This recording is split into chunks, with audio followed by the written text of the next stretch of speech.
Hi, it's me, Ingrid INFP, and this is my 12th take on this video, and basically I've wasted 7 hours, and here we are wasting another half hour, I guess, but we're going to try, and this is a controversial video, a difficult video for me to make.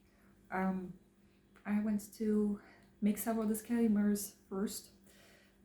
I'm on autistic level 1 person. I have certain privileges in that I'm white, I am financially well off, I am educated, and I'm employed as a doctor. So we are all different in the autistic community. We are even different, within the levels. I would be different from somebody else who is autistic level 1. We're all different, and that's what's great. And so then we get to my second disclaimer, which is that I would consider myself a leftist, socialist.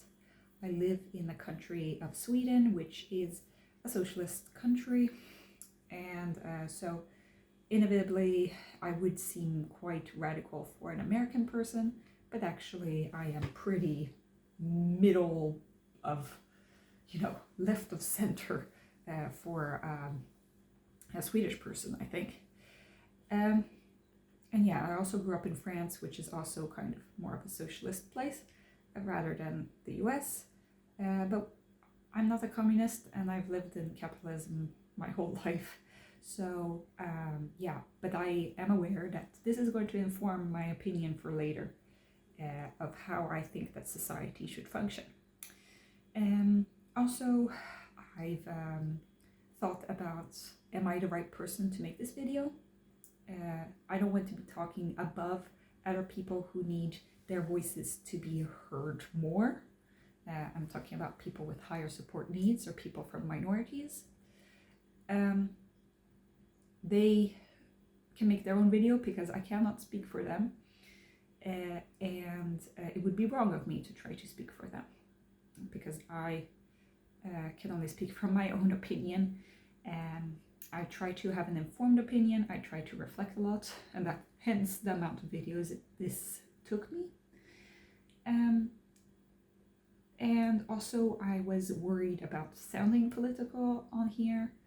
I saw Dana Anderson made a video that was political, and she had to make a lot of disclaimers as well. Every time I make a political video on this channel, I get a lot of hate, I got a lot of people unsubscribing, but I think it's the right thing to do. This video, I'm not an expert on politics, and I'm not super informed in politics. However, my life is affected by politics, like most people's is, and I had to think a little bit about what is the purpose of this channel, and the purpose of this channel is to talk about my life, and hopefully it will help somebody else in their life if they have similar neurology to me, similar interests to me, similar struggles than me. And I talk about psychology in different forms.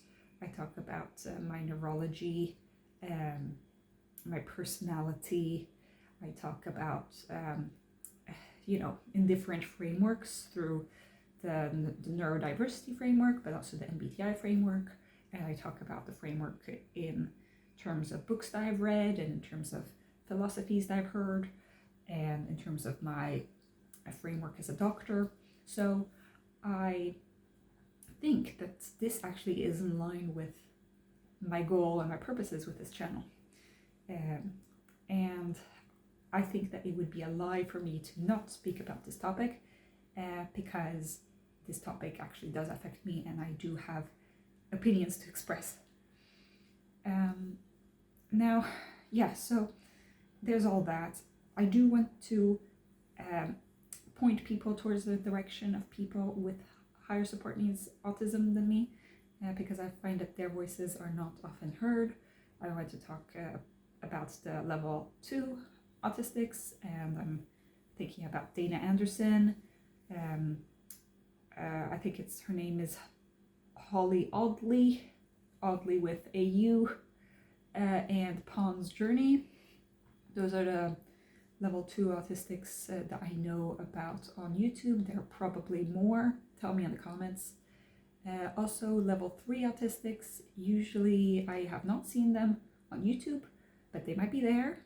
Tell me if they're there in the comments. Another thing is I've seen these people on Tumblr. So maybe Tumblr is a better social media for higher support needs autistic people. Yeah, I think that it's important to listen to those voices. But this video is about my opinion and my voice, and I'm not going to attempt to speak for any other autistic person on here. Because autistic people are very diverse, very different, have it's a spectrum and all sorts of levels, and a lot of autistic people will have a different opinion than me on this issue. Also, what prompted me to make this video is, of course, RFK Jr.'s speech about autism. Plenty of autistic people have made a video reaction to this, and I would say that I agree with their take.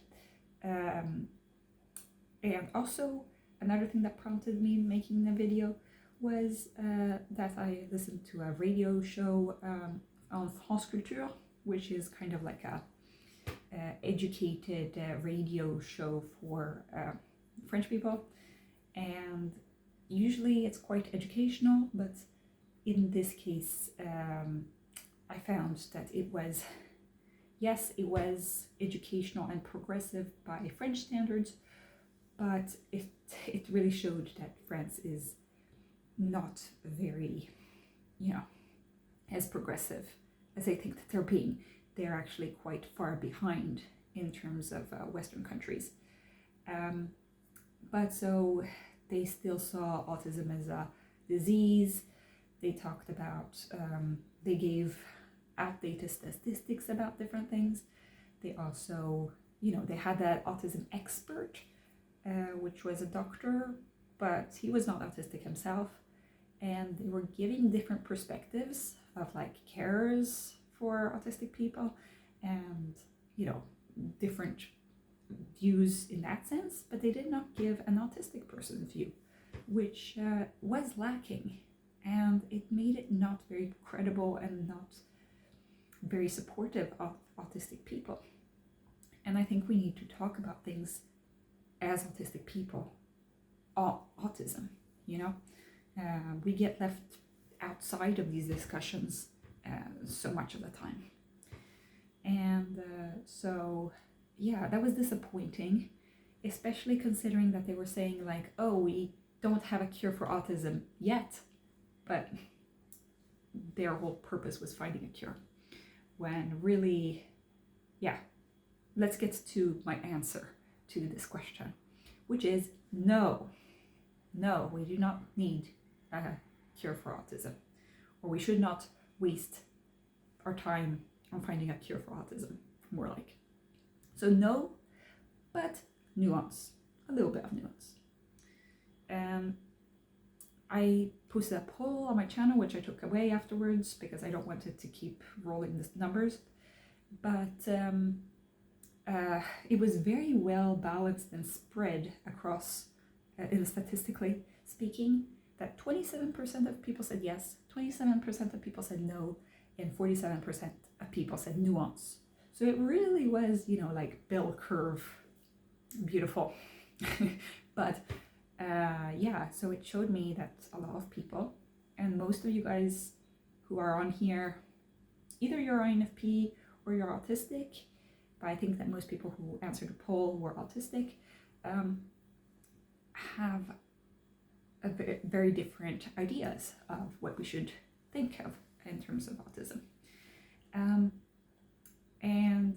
So I realized there's a big difference of people, and there are quite a few people who disagree with me.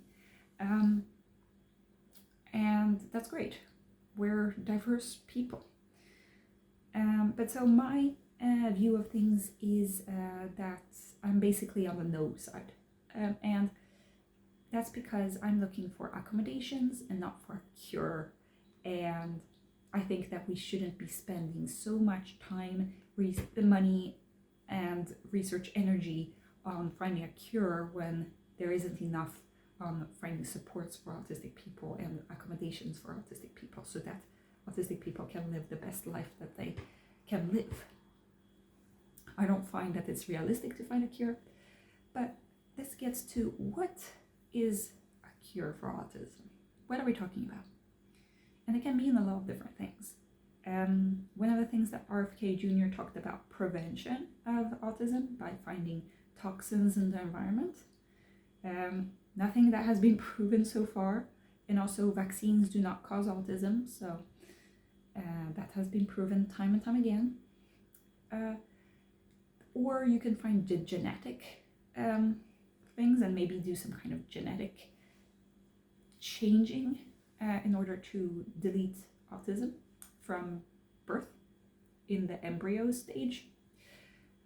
Or you could find some kind of prenatal prevention that could lead to, for example, finding it through ultrasound and then aborting the autistic fetus. Or you could do, an intervention through a kind of therapy or a pill for children, which, ABA therapy is already kind of an intervention, but it would be even more intense than that somehow to like completely stop autism from developing, I guess. Or you could give a pill to adults, or you could do some kind of brain surgery or something in adults to change the neurology. Or you could have a kind of implant in your brain which would change your neurology and change yourself as from an autistic brain to a neurotypical brain. And I've seen a kind of a Nuance take, which was neurallink, where you would be able to delete or soften or enhance certain traits in the brain. And you could do that maybe permanently or maybe just for a short amount of time through some kind of remote control or something. I don't really know how that would work, but that is another possibility to occur. And the thing for us to understand that is very important is that autism is our neurology. It is the circuitry of the brain. It is the pathways of every single one of our neurons is autism, and our entire us as a self, as the way that we think and process and make decisions and everything is linked towards this brain neurology of autism. So we are autism, and we cannot separate the autism from the person. So eliminating autism would lead to either killing autistic people that are already living, which is something that has been done in the past, but is generally, I guess, frowned upon. Another one is killing autism before birth, either at the stage of embryo, fetus, or changing us entirely, changing our whole brain circuitry entirely so that we would be a completely different person, thereby killing the autism, but also killing ourselves, kind of. It's kind of like you're transplanting another person's brain onto your body, which I think that a lot of, that would kind of be like a psychological, philosophical, ethical dilemma. Is the person still a person if you have another person's brain? I would argue that no, you're not the same person if you have another person's brain. There was that one Italian doctor who went to do head transplants. That's not it's not a transposable organ in the same way that like a kidney is a transposable organ. The brain is very individual to each person, and it leads to our sense of being a human, as opposed to, being, as cool as it would be to be a lizard, you could cut off a tail of a lizard and the tail would grow back. That's okay, but I don't know what the lizard would think of you transplanting their brain. I guess we'll never know about that. But it's not the same when it comes to like the human mind. And I think that we should embrace diversity in brains. We should embrace diversity in all kinds, all kinds of people, with all kinds of appearances and all kinds of backgrounds, and of all kinds of disabilities and all kinds of brains. And one such example is that we used to not accept left-handed people. Left-handedness is something that is caused by neurology, it's not a visible disability that leads to any bodily difficulty, except for the fact that you prefer one hand over the other, and if the whole world is adapted towards having right-handedness, and on top of that add stigma on top of being left-handed, then you will be forced to write with your right hand. My best friend's grandfather was left-handed, and he was forced to write with his right hand, but he never got good at writing with his right hand and had a terrible handwriting due to that. And it's and he, because of that happened in his childhood, he could never excel in that certain aspect because it was beaten out of him, literally, and I think that nowadays we think, oh, that's so silly that you would discriminate for left-handedness or right-handedness. But that's what I mean, is that we need to embrace diversity of brains, and doing that means supporting the people who do not have the typical brain. Whether it's like for left-handed people to have scissors for left-handed people around, just that is a big level up compared to having nothing to work on, to work with, And then we get to something that RFK Jr. said was that autistic people don't pay taxes. And it's like, yeah, but first of all, we need to value people in spite of how much they contribute to society. Because we all contribute in different ways. Some of us contribute monetarily through our labor in this capitalist society. Some of us have value in contributing in other ways. I would argue that we do not need to contribute in order to have an inherent value and worth as a human being that lives and exists on planet Earth. And we are part of our society through the relationships that we have with other people.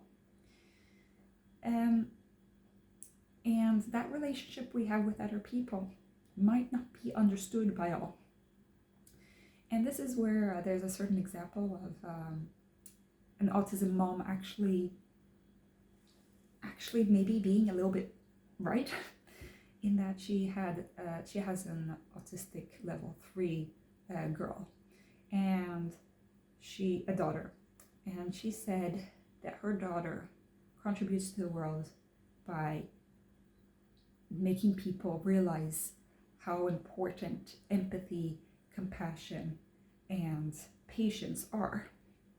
And so she is contributing to people developing those skills with her. And I found that to be such a beautiful way to see things, because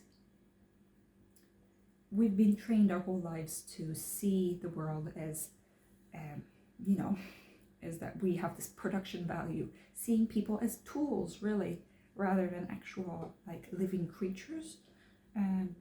You're seeing only people and how useful they can be, rather than how much inherent worth that they have. So that's the first thing that's wrong. Also, to the side note, I mean, a lot of autistic people do work, so and they do pay tax on that work, so that's wrong. But also, we need to understand that we are all interdependent. Even the ones of us that think that we're independent, we are not. We are interdependent. We need other people in society. Some of us need more supports from other people than others, you know. Some of us are high support needs, some of us are low support needs, but we all have support needs as autistic people because we have a disability. Neurotypical people need support as well, but they don't have as much support needs as autistic people as a whole. Therefore, they are not disabled. They might be disabled in other ways, obviously. You know, I'm not discounting that. I'm talking about neurotypical people who are not disabled. We all need to support each other, but autistic people need extra support. That's why it is a disability. And so it's not shameful to need other people, to be interdependent with other people. And I think that it's a false dichotomy or like idea that we have that autism destroys families. Like, yes, an autistic child might lead to a family falling apart. But the reasons for that is not the autism in itself. It's not the difference in brain in itself. The problem here is the capitalist society. It's the cracking down, putting all of the support onto the parents who are just trying to survive. And this burden is financial, it's emotional, it's all sorts of different burdens that are just put on a few people who are really affected by society. And of course, if you're an autistic child, if you need to spend a lot of money on carers, on medical bills for an autistic child, and then you go bankrupt due to that, then of course it's going to be a strain on your marriage, and it's going to lead to, you know, your family falling apart, right?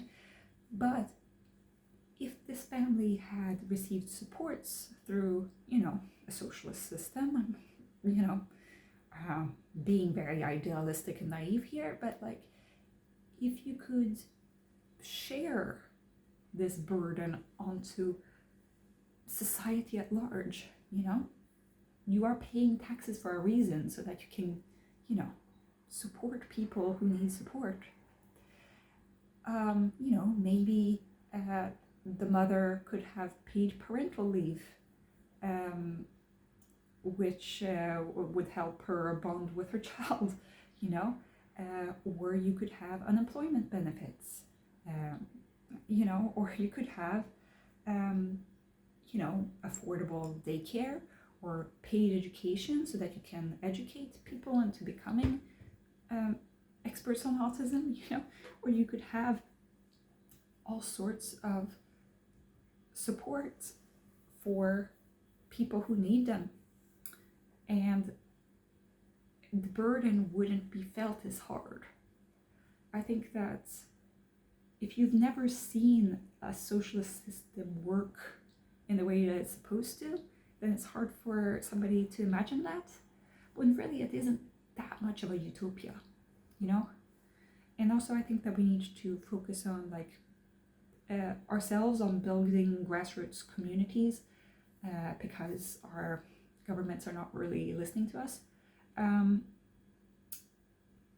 because we are stronger together rather than alone. So there's that. Also, we need to think that this mindset is not only damaging to high support needs autistics, it's also damaging to low support needs autistics like me, because it's kind of implying that our only worth is being production profit to the capitalist system. And it also assumes that low support autistics are savants and that they have extra special abilities that are going to help neurotypical society, when really a very, very little amount of us are actual savants. I'm not. And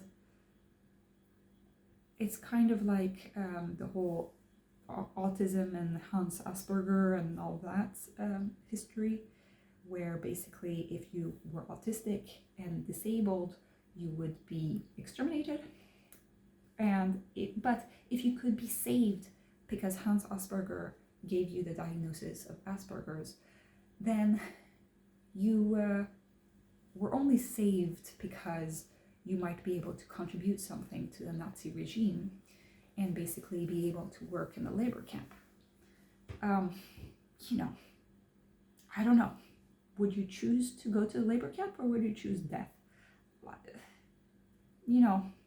I wouldn't say that anyone is much better than the other. Maybe you could leave the labor camp at some point, but it's not very hopeful message, and so I think that we need to get away from that whole, contribution to society, individualism, all of these things, and rather place value on each human, each person as a person and not as a tool, and create more humanity out of that, and I think that this goes well into my first thing about nuance here. So somebody in my comments suggested a neurallink, where you can kind of have a toggle to change your different traits, or you could do something like that genetically. And I started thinking of Klara and the Sun, which is one of my favorite books ever. I don't want to spoil it. It's by Kazuo Ishiguro, and basically it's a robot. It's a very smart robot and an empathetic robot. And in the end, you find out that the robot is more human than the actual humans, because the humans in this science fiction society, in the future, I guess, tries to elevate certain children and not others through genetic manipulation, giving them extra abilities. And then some children do not have those abilities. First of all, this whole thing of if you do this, if you provide a cure genetically or a way to manipulate genes, you will create some kind of inequality, at least in the society that we live in right now, because some people will have the resources to get the cure and some won't. And we have to think a little bit about those that won't get the cure. Will their situation get even worse due to not getting the accommodations and support that they need, due to the fact that there is a cure out there? There is that possibility happening. Also, the fact that we are so focused on, the abilities of people rather than on compassion for people and their loving natures, it is leaning towards us becoming more and more like robots rather than more and more like humans. So I think that there is a certain good thing to this, though, about the neurallink idea, where if you have very, very bad sensory sensitivities, you might want to toggle it down, or you might want to toggle up one of your better abilities or something like that. Of course, a lot of neurotypicals will use it wrongly, or they'll use it, so that they can become superhuman in some way. But also, I think that it's on the limit of what is cure and what is accommodation. I think that it is a cure in the sense if you have this permanently off. It could also be an accommodation, but it is also a pretty invasive accommodation, and it's leading to certain, what is okay, enhancements or changes of a human person. But okay. I think that we should be leaning more towards like making the accommodations that we have more accessible to people. For example, like making noise cancelling headphones more accessible,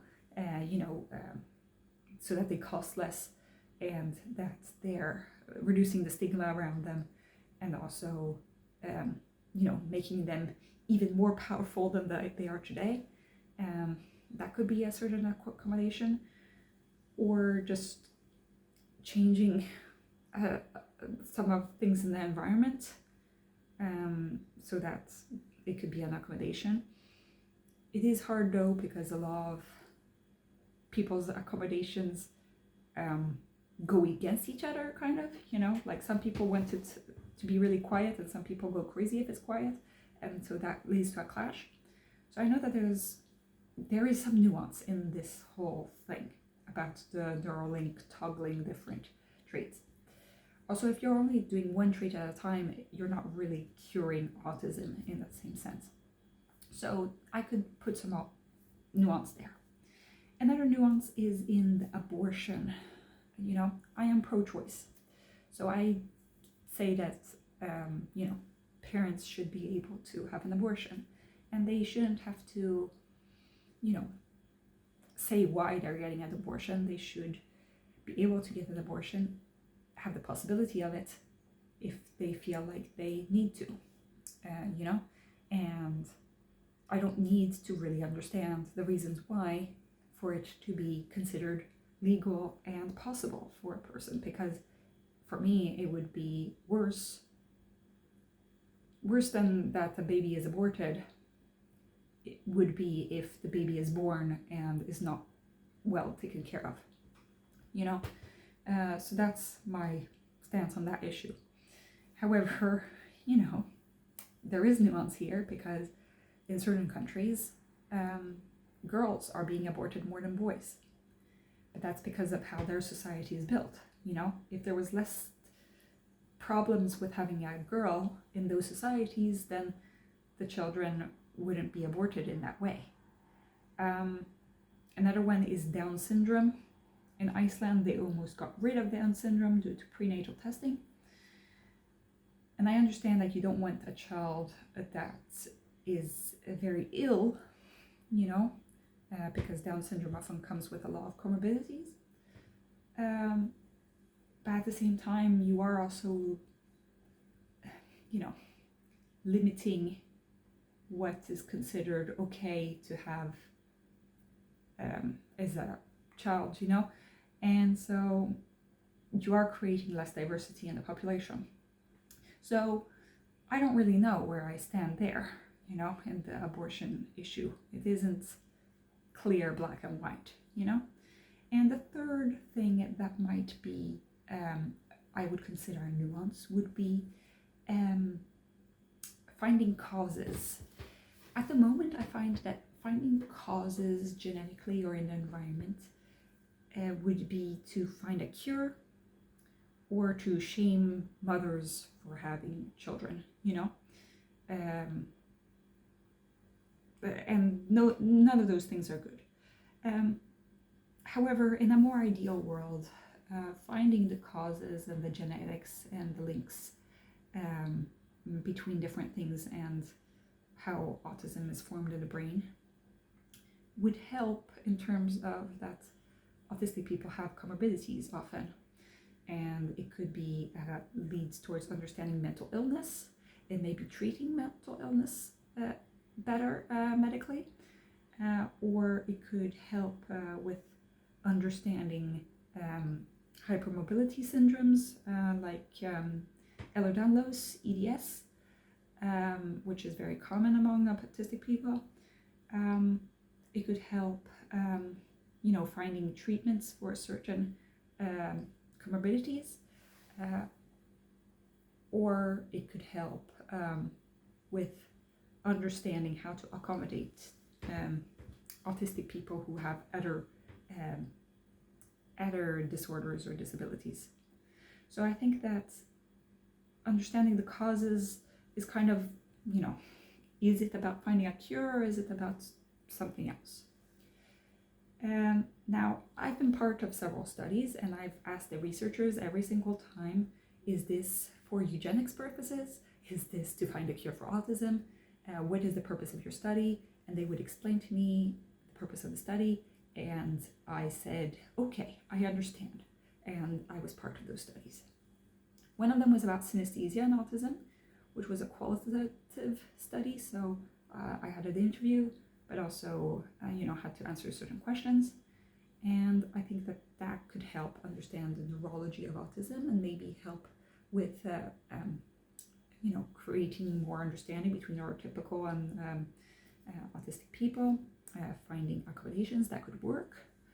And another one is I rated a form that was to help neurotypical people understand autistic difficulties in daily functioning. So I rated like what I have difficulties with, and then I got a profile, and then I said, does this profile like actually help me in any way? And so there was that. And then there was a third, which was actually a questionnaire for genetic counseling. And I was like, oh, is this something about aborting autistic babies? And then they were like, no, actually, this is so that they wanted to make sure that autistic people understood the same thing as neurotypical people when they were given this questionnaire at a genetic counseling clinic. And autistic people might go to the genetic counseling clinic for plenty of reasons. Maybe they have breast cancer, and like all the women in the family have breast cancer. They want to know like what is the statistics of their child having breast cancer in the future. And we need to be informed about these sorts of things. And if we can't understand the entry level form, then we won't get the same help as a neurotypical person. So I'm quite proud of being able to contribute to studies in that way, because that would be helping autistic people finding support that they need, getting the same treatment as neurotypicals, while understanding the specific needs of the autistic person. And I want to build a life and follow a path that leads for a better life for autistic people that is, and we cannot do that without listening to autistic people. And we can't let the neurotypical people decide about our life and the future life for autistic people. We needed to be there and make those decisions with them. And so that is where we're going to end this. I think that it's important to go towards humanity together with, different studies, understanding, knowledge. But we need to focus on the humanity aspect and not on, making us more productive or making us, choose between, our personality and being treated with respect. There are a lot of implications here.